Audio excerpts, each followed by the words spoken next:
நம்ம வேதத்துல வனாந்தரத்துல போன நிறைய பேரை குறித்து நம்ம பார்க்கிறோம்.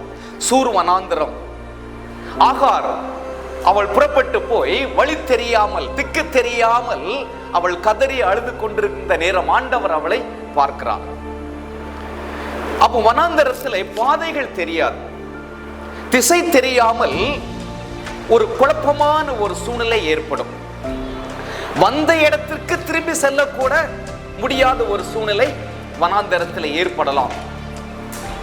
இப்படிப்பட்டதான ஒரு வனாந்தரம் போல சில வேளைகளிலே நம்முடைய வாழ்க்கையும் மாறிவிடுகிறது. ஆனால் இந்த வனாந்தரத்தை நாம் கடந்துதான் ஆக வேண்டும். ஒருவேளை பின்னிட்டு நாம் போனா அது நல்லா இருக்காது. முன்னாடிதான் போக வேண்டும், ஆனால் கண்டிப்பாக வனாந்தரத்தை கடந்துதான் ஆக வேண்டும்.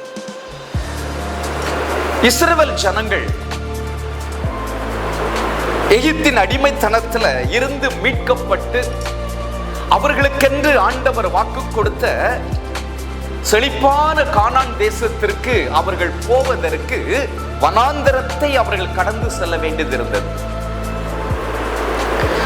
எப்படி இஸ்ரவேல் தேசத்து மக்களுடைய அந்த வழி பிரயாணம் இருந்ததோ அதுதான் இன்றைக்கு நம்முடைய ஆவிக்குரிய பிரயாணம். ஹல்லேலூயா.